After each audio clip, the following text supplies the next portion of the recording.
Welcome back to video 4. We're going to take those two melodies that you made, the one that you copied from me and the one that you made on your own, and we're going to combine them together into a song.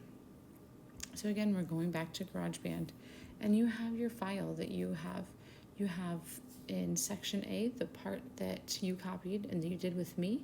It has the Brooklyn style chopped sax, parts 1, 3, 1, 3, 2. Then we added a B section, and here you have another 8 measures of your own related loops. So in this one I did the jazz hustle flute, and I did 4 different sounds on this one. So I did 1, 2, 3, 1, 4. So once you have your 2 melodies, now we can start adding parts to them. So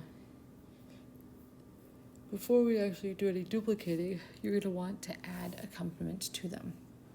Some of them, like the jazz hustle, when I type that in, you can see that I use the jazz hustle flute, but there's also guitar and there's saxophone. So I might listen to those and say, I want to use these with my accompaniment. Or you might want nothing to do with it.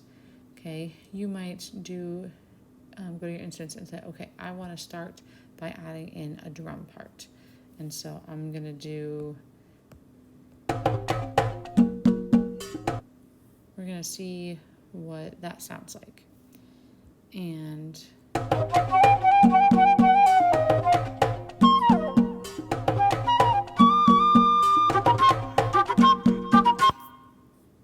I like it okay. It's just with it being only 1 measure long, it gets a little bit too repetitive and not as exciting. So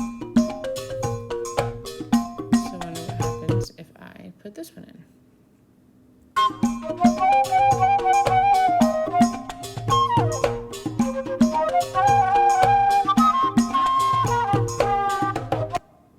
That'll work okay.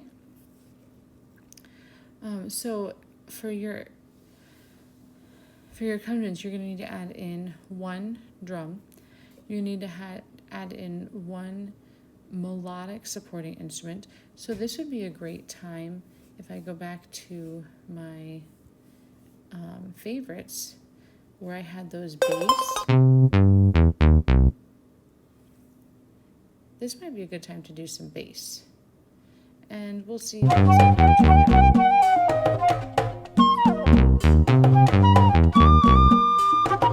don't know that I like it right there, but maybe if I started it a little bit later.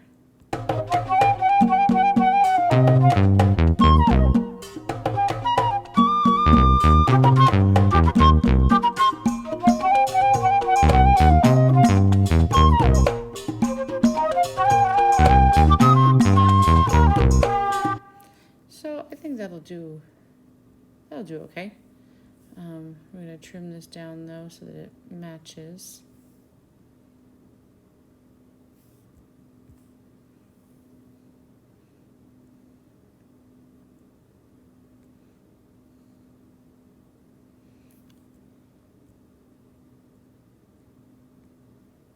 Let's do this. Split. We'll cut that. And then we can get rid of some of this. There we go.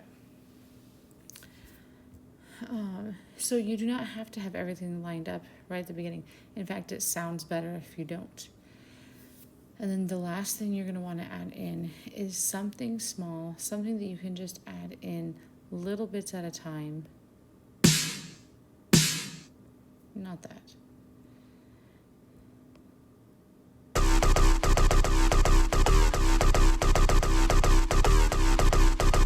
So maybe I wanted this, but I don't want this the entire time. That's going to be too much. And so I'm going to actually go and trim it down and just have little bits of it. Again, that's not a great place for it. We'll make it shorter. Maybe we'll fit it in with some of those breaks in the bass part.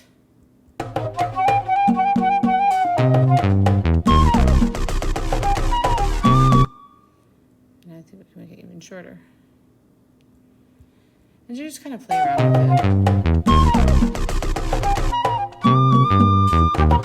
And if you like it there, then you can copy it, and where that white cursor is, that's where it's going to paste. And so now I have it in two places.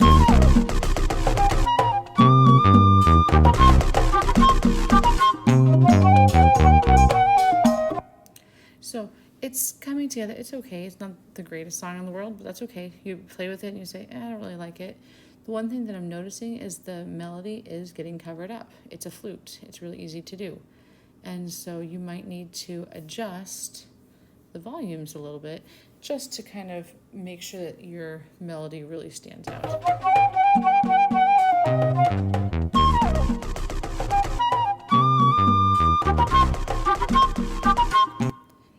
Even maybe this one down a little bit more, that one up a little bit.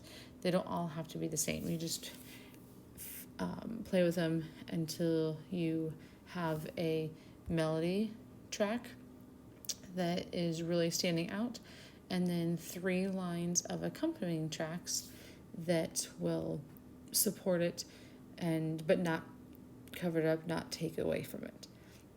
So you're going to do that to both of them. It doesn't matter which one you do first. You do one, and then you go and you do the other. They should not be the same accompaniments. They should be different. So you have 2 distinct and different sections in your project. Once you have those 2 done, then is kind of the fun part and also the easy part. You're going to go back to this plus sign, and you now can see that we have 2 sections. If I tapped on all sections, I could actually hit play and it would play the whole song all the way through with both the A section and the B section. But we want more than just 2 sections. We actually want 4 sections or 5 sections. So you're going to do some duplicating, and you are going to arrange them how you want to. Okay, so I'm starting with the A section, and then it goes to the B section. But maybe I want 2 A sections in a row. So I'm going to hit duplicate, and so now, if I go here, you can see I have the A section, the B section, and the A section again. But I wanted the 2 A sections right next to each other. So I'm going to come up, I'm going to hit edit, and I'm going to grab those 3 bars, I'm going to move it. So now I have 2 A sections in a row.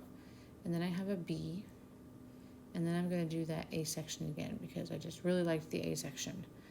And so I go back to all sections, and so now we can see we have an A section, we have an A section, we have a B section, we have an A section. And so this is 1, 2, 3, 4. This would work for your final project, other than the fact that the A section is missing its accompaniment.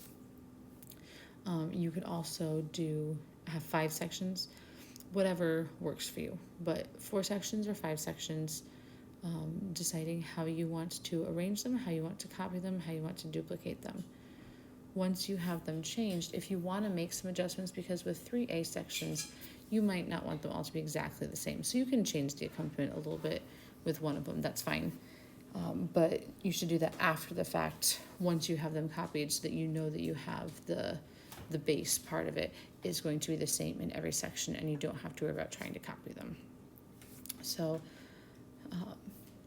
1, 2, 3, 4 sections, and if you want to do 5, you can do 5. All of that happens with that plus button over at the end of the measure numbers, and lets you change and move and duplicate and delete.